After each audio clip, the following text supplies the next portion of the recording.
Well, hi there, Quilty friends. Welcome back to my sewing room. And today is number 32 in the Sew Your Stash series. It's also week 19 in the Scrappiness is Happiness Quilt Along, where we are doing one block of all of the 32 quilts to make this sampler quilt. And in the description of this video, there is a link to download this finishing PDF. Okay, it gives you the schedule and everything that you can do that way. But you know, I already filmed many of the 32 blocks in my Sew Your Stash series, but there were several that I did not film yet, so I'm going to go ahead and film those and put those in my Sew Your Stash series as well, which is what I did before.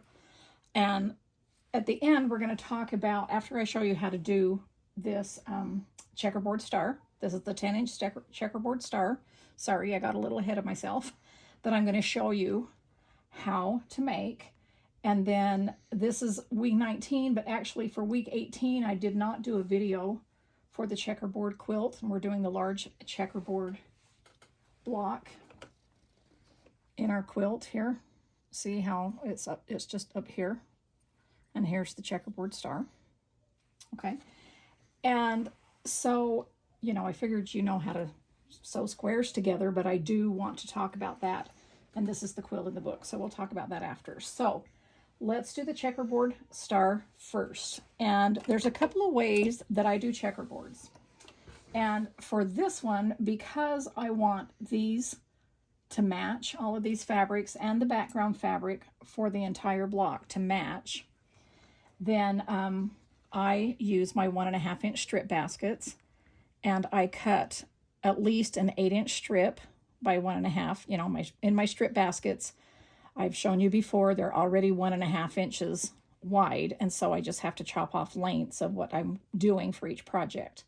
So I grabbed that, and then you need to cut an extra 1.5-inch square. Okay. And so that's how I do my 1.5-inch strip baskets.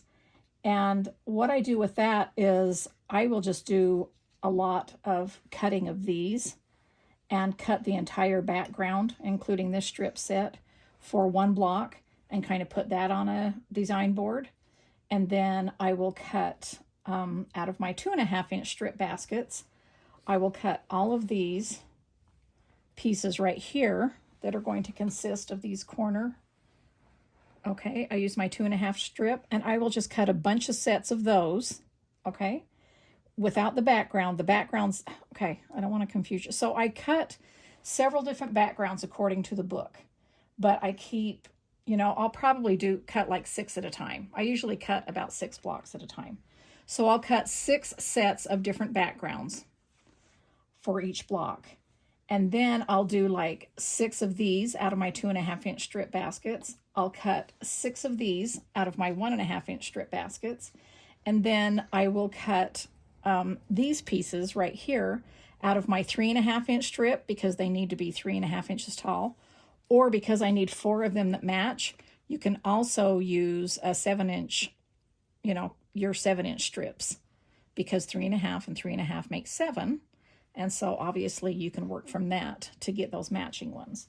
And then what I do is I'll cut 6 of these in 6 different colors, 6 of these in 6 different colors, 6 of these in 6 different colors, and then I'll kind of just randomly lay out my 6 backgrounds and just kind of line them up with the backgrounds. And I'll just mix and match these, make sure I get 3 different colors that I think look nice together, and then I'll stack the design boards up, and I'm ready to go to sew 6 different blocks.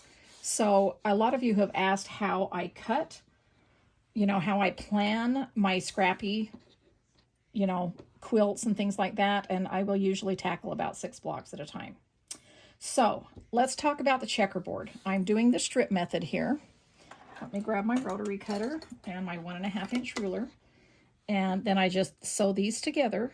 And I need to cut 4 1.5-inch. I'm going to subcut these, and they're all going to match. So see, I'm going to need 1, 2, 3, 4, and then that extra square. That's where that comes in. Okay, so let me just set this up here. I like to use this ruler that's 1.5 inch wide, and line up, making sure that I've got a straight line along those seams there. All right, so there's one.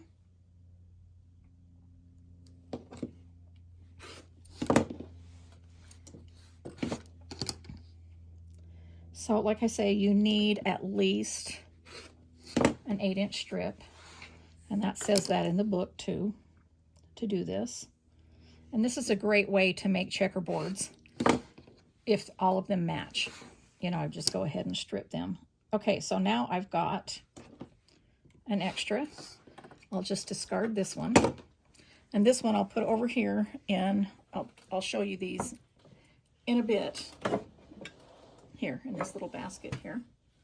Okay, I've got 2 sewn together, and then these need to be pressed.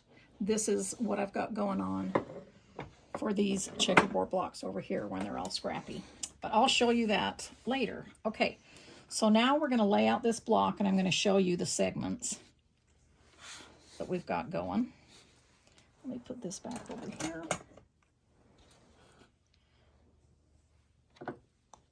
So I still need to do the easy corner triangles on that. But this is, I did 3 segments and left a 4th one so that I can show you how that goes.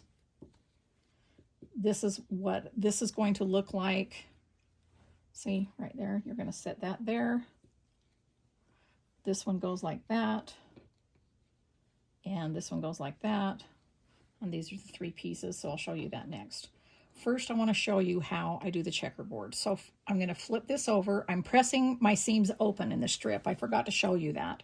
But I always press open because I don't want any bulk. Okay? And so what I'm going to do is sew 2 sets together like this, making sure that I'm flipping them so that it's going to end up being a checkerboard 4-patch. This is Miss Patsy, named after Patsy Cline. That was, she's one of my dad's favorite country singers, so I grew up listening to her. Okay, did you see? I'm going to take that and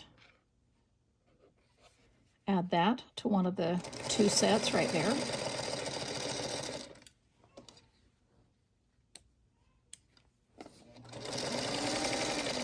Okay, and then I'm going to bring this over here. Might as well cut this one too at the same time.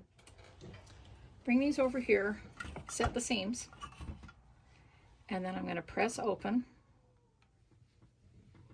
When you press open, you can always use a seam roller here. Just kind of quick press them. And make sure they're open all the way. And then I'm still going to put an iron on it. Set the clapper on there. And then while that's cooling, we'll get back to that in just a minute. I'm going to leave that last segment there. So what I'm going to do here with these 2-inch squares is I'm going to put easy corner triangle on the top. See, this is taller. And so I'm going to put that on the narrow corners at the top.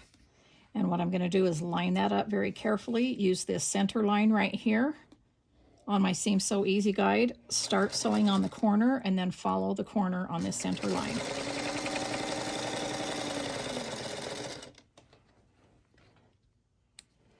And I have to do one side first and trim it and press it back before I can do the other. So what I do with that, and set that aside, bring that over here. These I am not going to press open. Everything else I'm going to, but that I'm just going to press towards the triangle.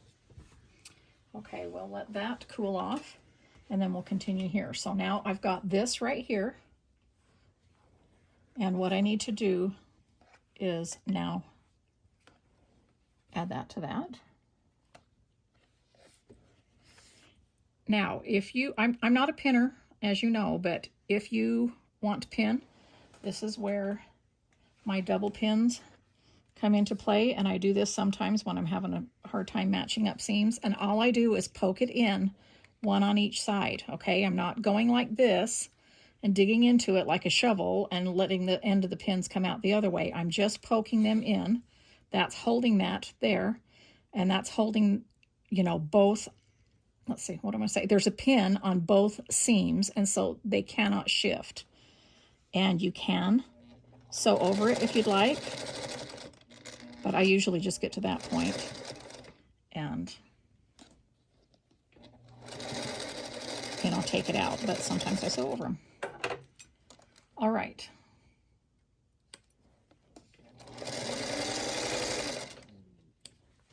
Okay, I'm going to bring this over here. I'm going to set the seam.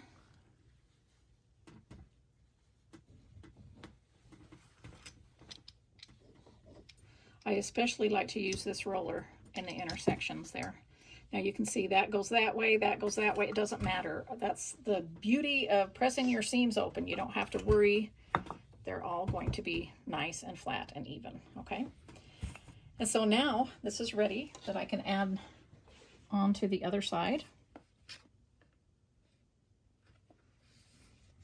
And it's just really important to line those corners up and then just start from there. Now normally, you know, I'm using a scrap of fabric here for filming, and I know I say this all the time, but I keep getting the same question, so hopefully I'm answering this question. I'm just using this scrap to save time and thread during filming, but normally I am doing my bonus quilting, which is kind of what I'll talk about here, when I'm actually sewing two pieces of fabric together in between. And that's why I call it a bonus quilt. Okay, so I'm trimming that off, bringing that over, set the seam, press it back. I use the tip of my iron to make sure it's open all the way. And then instead of going like this, most of the time, especially with triangles, I'll kind of slide it onto there. Okay, just to make sure that cools with it being nice and open. All right, so now this is ready to go. All right. So I'm going to do the same thing. I want to make sure these are lined up, so I can take that and just poke it. Grab another one and do on the other side. And then I'll make sure they're kind of going that way. And I don't like to, you know, poke it in too much because I don't want to distort that fabric, but I just want to make sure that they do not shift. I'm just going to go ahead and sew over that one just to show you that you can.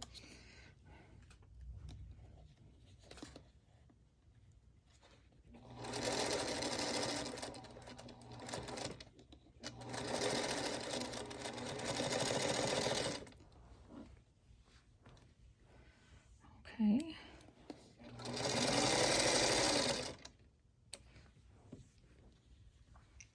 Now, see, those seams are perfectly lined up, and I can go ahead and press. Oh, I turned that.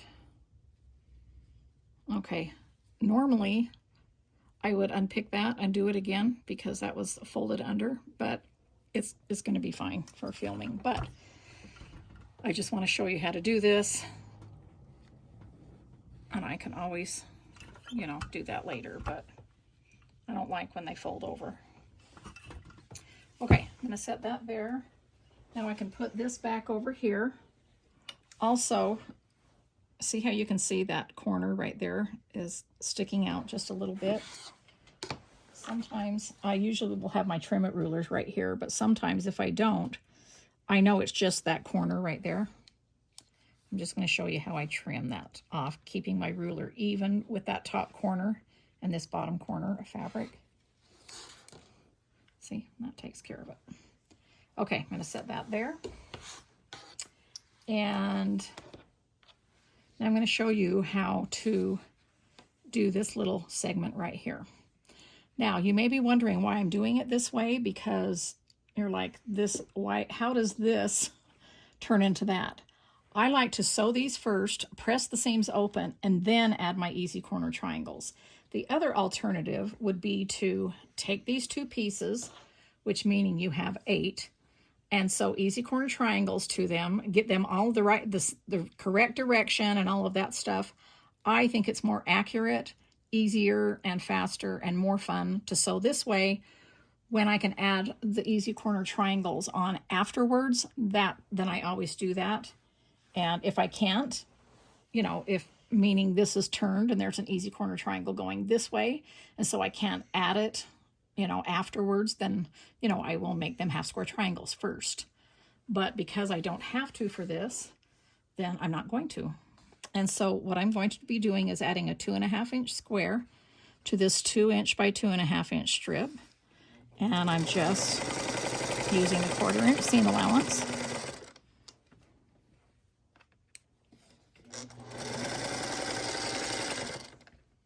And again, I'm going to press this open. That should be nice and cool. Look at that cute checkerboard section. At this point, this measures 3.5 inches. Okay, I'm going to put it right there in the center. I'm going to press this, set that seam.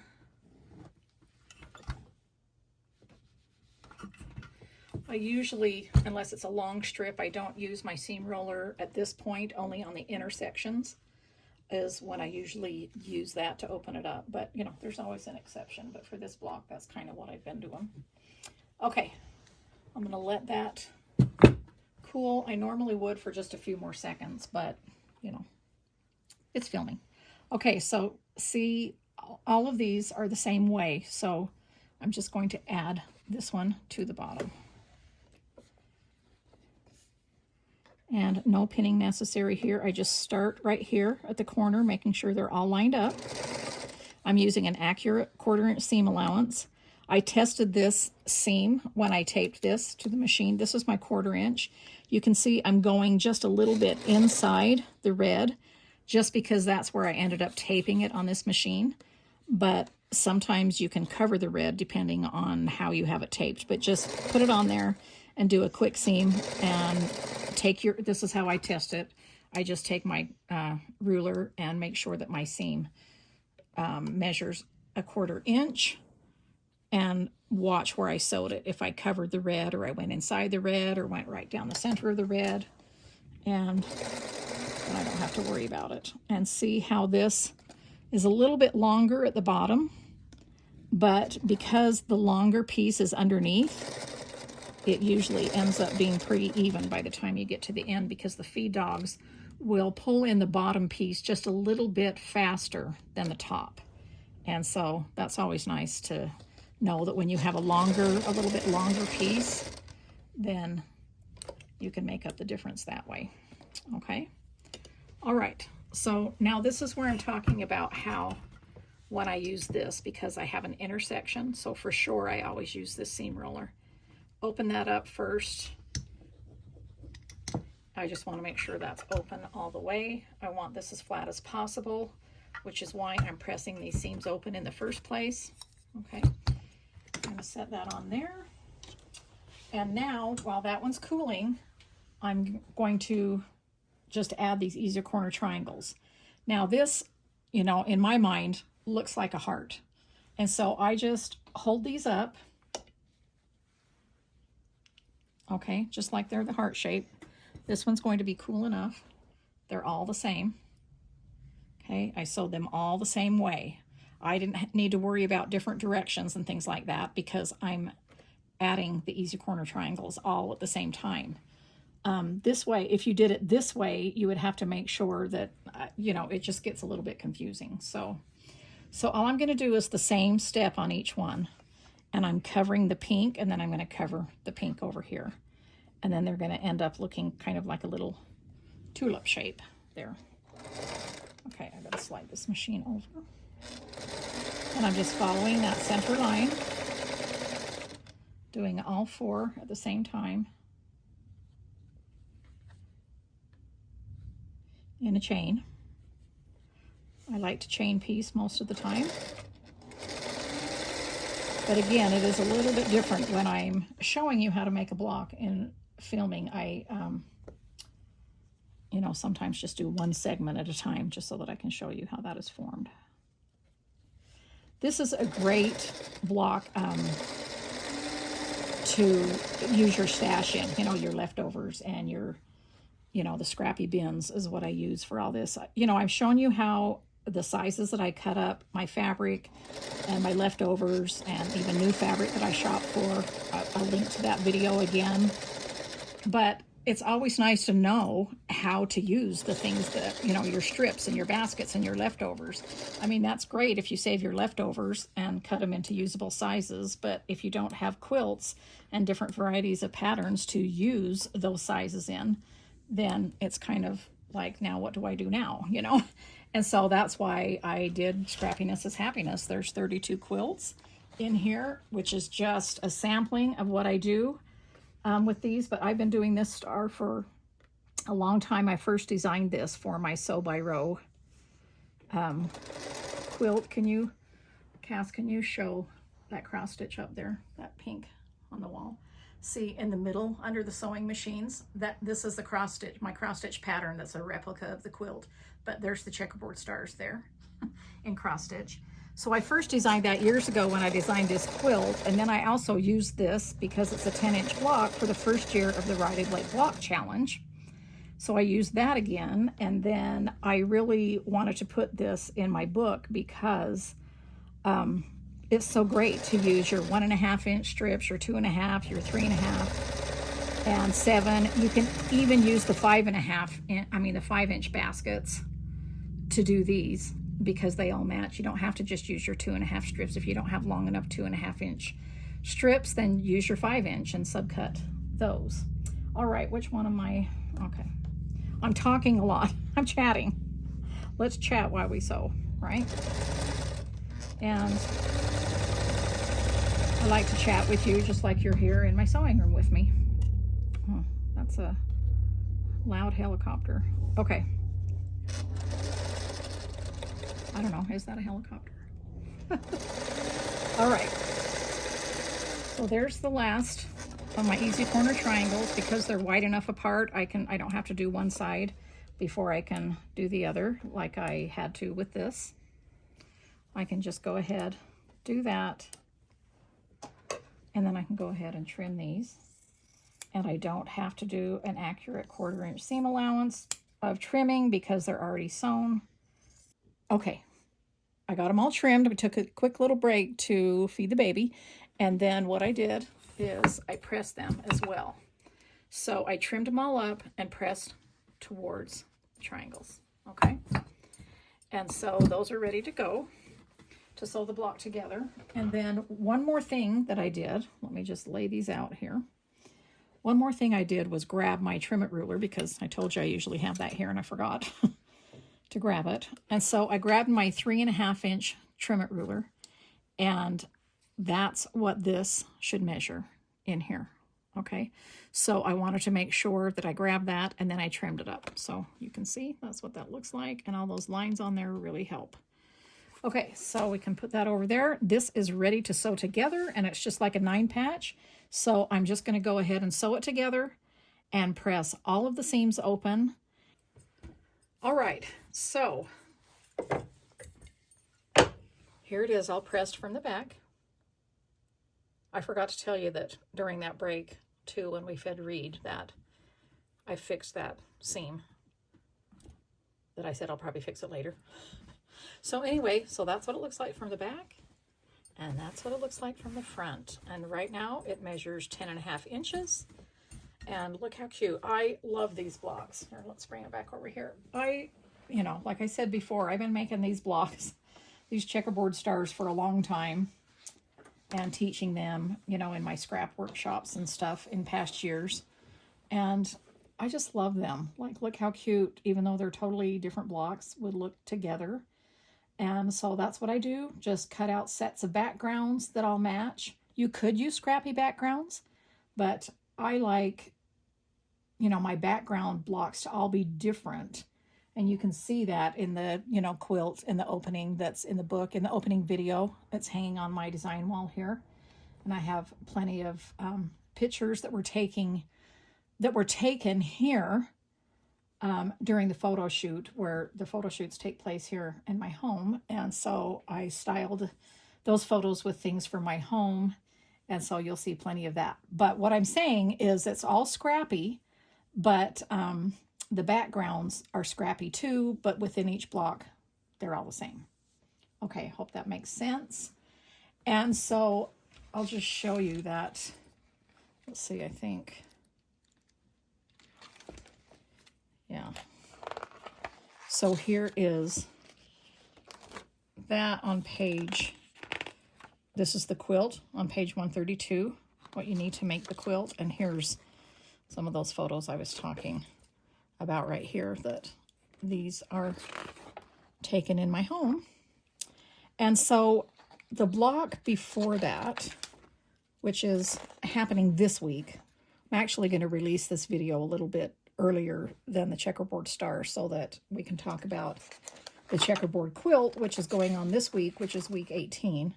This is the quilt there that you see right there. There it is, pictured over the railing. And so there's a small and then a large, okay?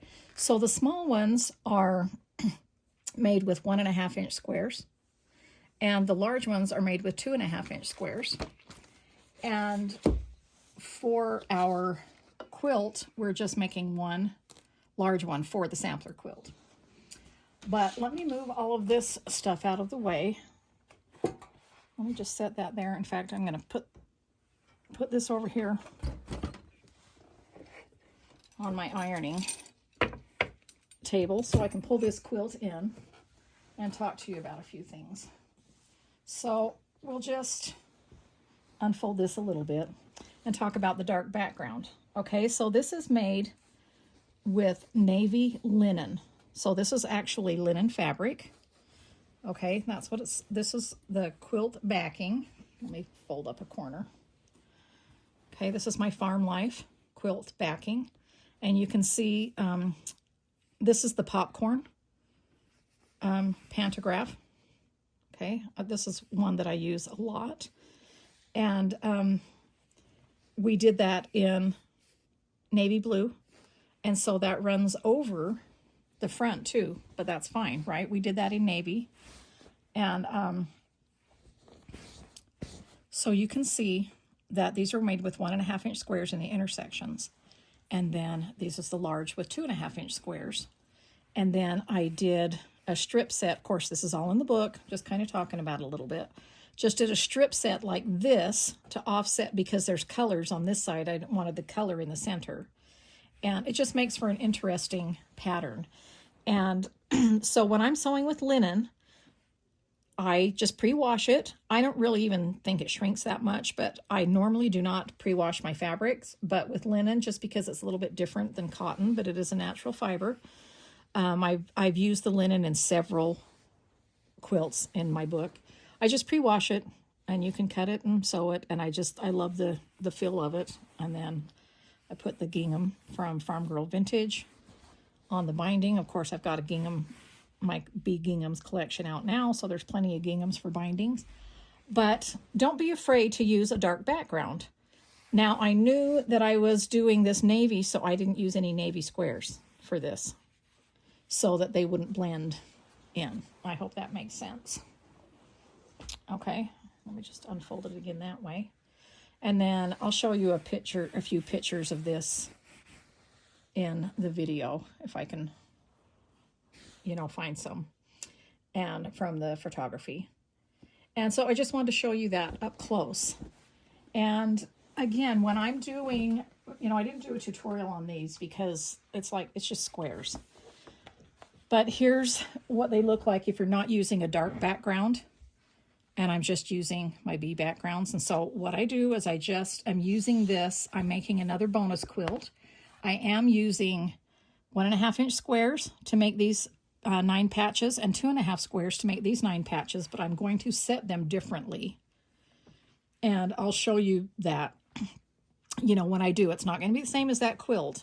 But what I wanted to show you down here is, so when I'm sewing in between, when I'm sewing other quilts and blocks, this is what, instead of using a little scrap of fabric in between my machine, this is what I'm sewing. So in here, I have got 2.5-inch squares that I take out of my bigger bins of 2.5-inch squares, which you can see in, you know, some of my past videos. And then here's backgrounds in here, 2.5 inch backgrounds for these, and then 2.5 inch prints. And then I just start sewing 2 together in between other blocks. And when I get a stack, then I'll press them open, and then, you know, I'll just sew them together like this and set them aside. Here's 3 of them that I have. But it's just nice and handy to have these right here so that I always have something next to my sewing machine.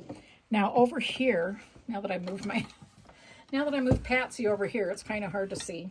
I'm going to turn this off so that iron will start cooling down. Here is where I have my little 1.5 inch sections, okay? And so what I have here, this is how I do it in segments. First, I start just by joining 2 together. Okay, these are all scrappy. These are all just leftover squares. And I've talked to you before about how I get my leftover squares or even cut squares from strips. So first I just start by joining 2. I always press the seams open, so that way I never have to worry about how it goes together. They're always going to match up. Once I do a set of 2, then I will add another print, colored print on the end of that strip, okay? And then I will also take these and sew them together just like I showed you and make a bunch of sets of these, okay? And then I can take another set and add to this just like I showed you in this one, but these are scrappy. And then I'll go ahead and add them to these sets of 3, okay, to form my checkerboard. And I just do it in stages. I just do a bunch at a time. And see, so that's what, oh, got to turn it around. Except I wouldn't do that one because it's got the same print. So I don't get too, not the same print, same color. I don't get too planny. I just try to make it so that there's no 2 of the same colors in the same 9 patch. And so that's kind of, it's very scrappy, but yet I can control that when I go to sew them together. I just try not to have the same color. Okay, and the seams are always pressed open. I can use my 3.5 inch Trim-It to trim these up. And these are 6.5, and I use my 6.5 inch Trim-It to trim those up. And this is what my 1.5 inch looks like here. So here I have 2 sewn together. Okay, and these are ready to be pressed. Oh, those 2 colors, I can't use that. A background and a color together. And then this is when they're pressed. And then under here, in this Pyrex is where I keep my 1.5 inch. And then in this cute little container here is where for some reason this lid's always harder to get off. It's got a seal on it. These are, I just take 1.5 inch squares from my bins and transfer over here to use these for a while. When it starts to get low, then I just refill it up again. And so I like to use these little containers here. This container here is, you know, I like to use all kinds of vintage things. These are half square triangles or easy corner triangles that need to be trimmed up. And I'll just stick them in there. When that gets full, I'll trim those up and add them to my stash. And so I usually work with 1.5 and 2.5 inch quite a bit doing different bonus quilts. And so I just wanted to talk to you about those. And talk to you about, you know, colored backgrounds for your quilts are really fun. I love my bee backgrounds. I use those all the time. But once in a while, it's really fun to use a color. Now, in the quilt that's hanging on the design wall, the Checkerboard Star Quilt, yes, I use my backgrounds, but I also sashed it in red. And that really, you know, makes a statement and pops it in red. And that's fun, too. And so during the next couple of videos that I'm doing, more Sew Your Stash videos, we'll talk about, you know, dark backgrounds and things like that. And so I think I've chatted enough today, and I hope you have enjoyed this sewing afternoon with me. And thanks so much for your kind comments. And I hope you're having fun with the sew along. I hope you're having fun using up your stash. And again, it's nice to have it, keep your leftovers, and cut it into usable sizes. But I want you to be able to have lots of different ideas to actually use those sizes with, which is what this book is. All of those 1.5, 2.5, 3.5, 5, and 7 strips. And then all my squares that I keep in my bins are 1.5, 2 inch, 2.5, 3 inch, 3.5, and then 4.5 and 5 inches. So, okay. Hope that's a lot of good information for you. And again, thanks for joining me, and I'll chat with you later.